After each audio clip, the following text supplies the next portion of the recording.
Welcome, everyone. Let's talk about that beautiful bastard up there, as some are deeming him to be what is known as a transitional champion. Now, to break down the history of what a transitional champion is, in case you are not aware of what it is to bridge a gap between Wrestler 1 and Wrestler 2 without Wrestler 1 and 2 ever actually doing battle together.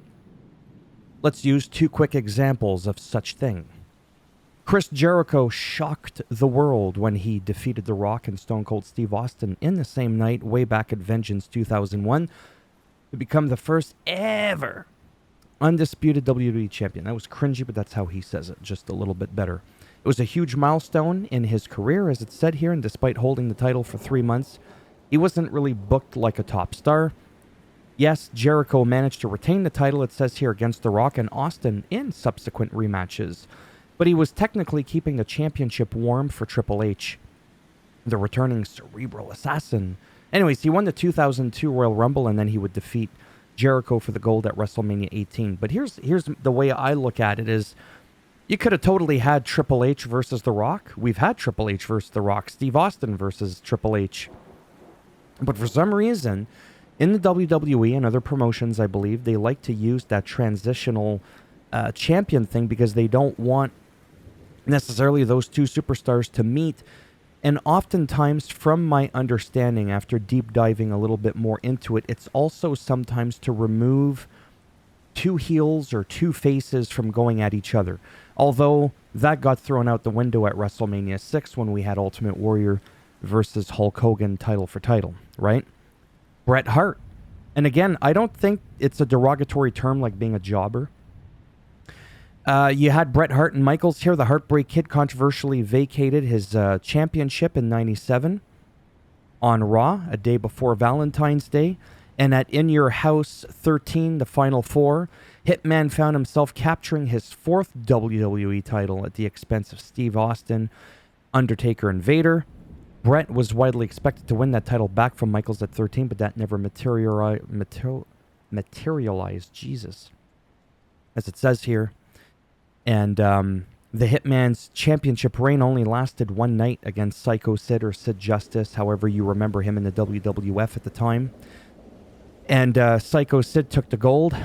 Bret was certainly, again, a transitional champion, with Sid going on to lose that title to Taker at Mania. So then the $1 million question becomes, yeah, great, they're two faces, but what's wrong with having The Undertaker and Bret Hart? That would have been a banger of a match, right? So that's the only two examples I'm going to use, and I'm going to go back because, it's about him, not me. So that's what a transitional champion is. So, like, for example, in recent history, I've talked about this a lot, like how Ivar went up against, like, Bronson Reed, and it was like, ooh, heel versus heel, and how you could have Carlito and the Judgment Day backstage giving each other a little bit of flack, but they're both heels. They're both on the same side.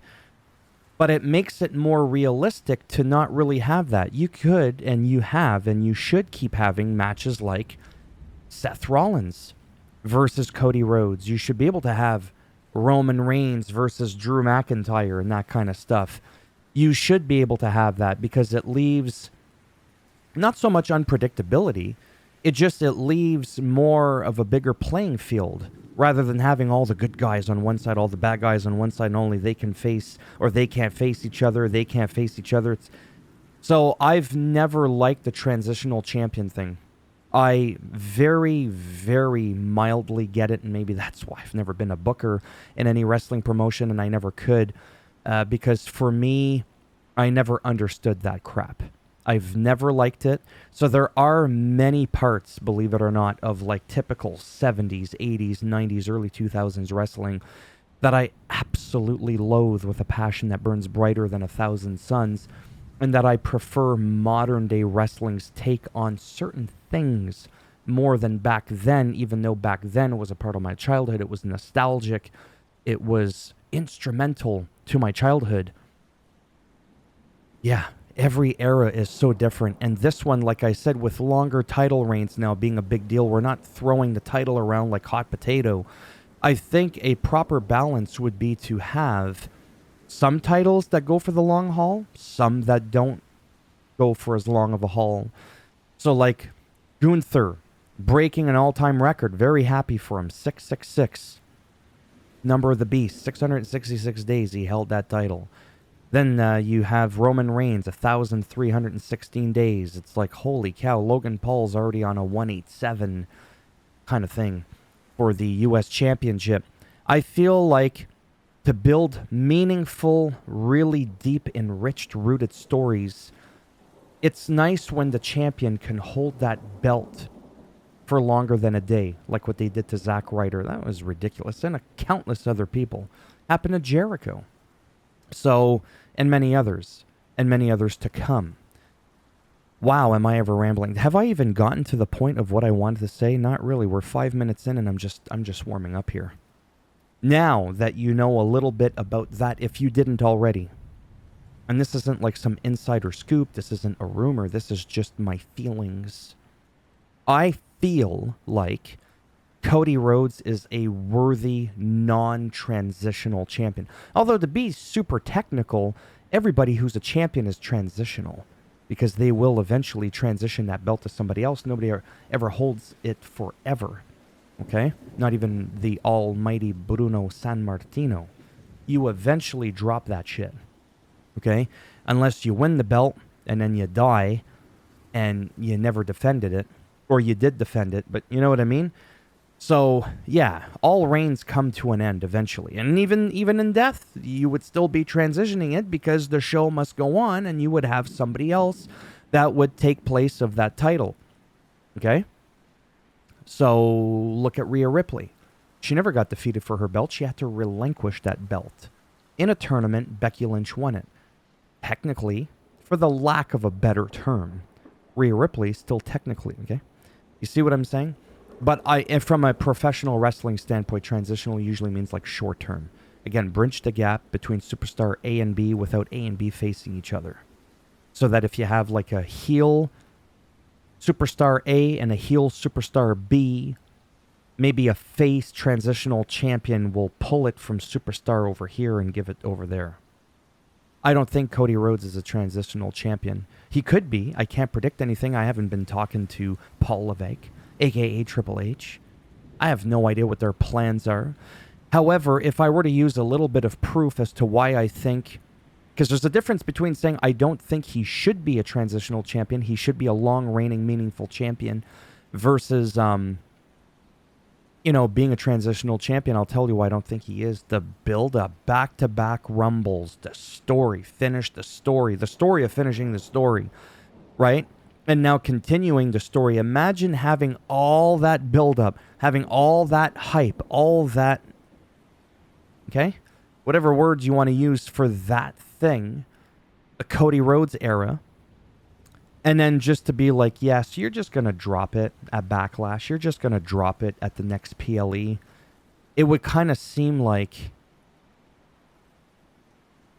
oh, okay. Wow, all that just, you know what I mean? Like, I think that's the reason why I don't think we're going to do a transitional champion for Cody Rhodes. I'd like to think he's the next guy. Now, some of the people that are being touted as being the next guy, allegedly by some people, this is a rumor, Cody Rhodes allegedly is a transitional champion for potentially people like LA Knight, people like AJ Styles. I'm not saying those people don't deserve a championship, but I don't think they deserve it enough to, I wouldn't say rip it away from Cody Rhodes, but take it from him so early. I just don't see that. The next big person to run the title for the company, to be like the next face of the company, I don't know, between those three, it's like LA Knight is 3 years older than Cody Rhodes. I'm not doing that thing with the whole, oh, he's using ageism now. No, but if you're going to have like that next young superstar that you build up, it wouldn't be him. It could be somebody like Austin Theory. Austin Theory is just an absolute monster. AJ Styles is amazing. So LA Knight is 3 years older. And if we look at AJ Styles' age, Yeah, he's 46. He's practically like my age. Okay, he's going to be 47. He's pushing 50. I mean, I am too, but that's not the point. Cody Rhodes is nearly a decade younger than AJ Styles. Yes, I am using the age thing as a small thing.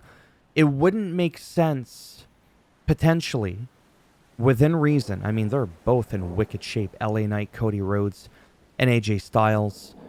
I just don't know if that would make sense to use the build-up for a couple of years, have him finally win the belt, and then just give it to AJ.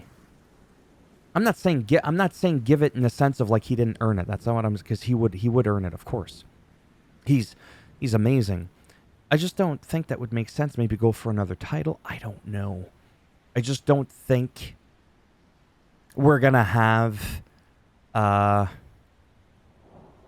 transitional champion with Cody Rhodes, and I really hope we don't, again, just because in the investment of time and all that we've had for so long. We remember Samantha Irvin at WrestleMania. She broke down when she announced it. Like, it was a huge deal. And something I forgot to mention, which I may have mentioned before in one of my other videos, is the following. When's the last time we had such a hype, such a buildup of one character, and we finally got them to the finish line? Was it the Yes Movement with Daniel Bryan? What, you know what I mean? Like, it's happened in recent history, but it hasn't happened in an incredibly long time. And arguably, I don't even think the Yes Movement had as much build-up as this one. So to just have it end so quickly in a mere week or two or a couple of months, it seems like the whole thing would have practically been a waste. So now there's a rumor that the main event for WrestleMania 41... Is this a rumor or something I'm just making up in my head, which I'm sure a lot of other people have made up in their minds? I'm not claiming to have made this up because it's not really that special. Everybody could come up with this. Get it? The Rock versus Cody Rhodes, but throwing in a twist on that. What if somehow The Rock is like, you know what? Let me up the stakes. You put up that championship, and I'll put up the People's Championship. Might be a stupid idea, I'm just saying. Okay? There could be something there. I personally would like to see Cody Rhodes hold that championship all the way to Mania. And if we were to do a transitional thing, maybe, I don't know how I feel about this, but imagine having The Rock dethrone Cody Rhodes at WrestleMania 41, and then The Rock becomes a transitional champion, holds it for a little bit, maybe like a couple of months, 2-3 months, has a half-decent little run, and then you have some fights between the bloodline. Maybe Roman Reigns goes back after the belt. Maybe LA Knight finally gets his moment. AJ Styles. I don't know. I'm just saying. Then those people could end up getting the belt without actually going through Cody Rhodes, because it's touted that Roman Reigns might become babyface when he comes back, but like not right away. And again, that whole thing, they don't mind doing that though. Like I said, mixing faces and heels together. So yeah, I feel like I'm starting to slowly run in circles. It took me a while to kind of get to the point of where I was going with this. My point is, I just hope that he has a really good, meaningful run. Like a good run, like a good 300 plus day reign, closer to 400 days, whatever. And like in the 350 plus, which would bring him to Mania of next year, like a really solid run, book him properly, have him be a workhorse champion like Seth Rollins was, and maybe have some of the other belts be more, you know, for the lack of a better term again, kind of tossed around like a hot potato, like the Intercontinental Championship was brought to new heights by Gunther. Now Sammy has it. How is Sammy going to carry on that legacy? I don't know. Is Chad Gable's going to get it? Blah, blah, blah. Is then Gunther going to go? I don't know. I have no idea. I just know that I am, for what it is, really enjoying this era of wrestling recently, much more than like the last decade for sure. It's a lot of fun. And I'm not too sure, quite frankly, in closing, if transitional champions are still really a thing. Again, used to bridge the gap between two superstars that for some unknown reason, well, for some known reasons, they don't want them to face against each other, and that's usually because they don't want heels and baby faces dethroning one another, which I think is, I have mixed feelings on it, as you can see. So yeah, I hope that he's just got a really good, solid booking. You know, kind of like a CM Punk reign. Really, CM Punk during his 434 day, 434 day, had a really, really good run. Multiple defenses, like it was just good. In my opinion, it was a really, really good run. If Cody Rhodes can have a run similar to that, a 300 plus day reign, I would be very happy with that. Maybe you wouldn't be, and I want you to let me know for two reasons. The ulterior motive that it helps with the algorithm, promotes the channel and the video, but at the same time, because I am legitimately curious to see what you think. How long do you think he should hold it given the hype and the build-up of the story that we put into him? Should he hold it? Who should he drop it to? Who do you feel should be the next running man that's going to hold on to it for a while? Not necessarily 1,000 plus days, but who should have it? Should an LA Knight or an AJ Styles dethrone Cody only to have Roman Reigns take it back and come back as now a face champion with Paul Heyman saving him from the evil bloodline that's always scaring the shit out of him? Let me know. I am curious to see different people's perspectives and just thoughts and wishes of what they want to see come out of this.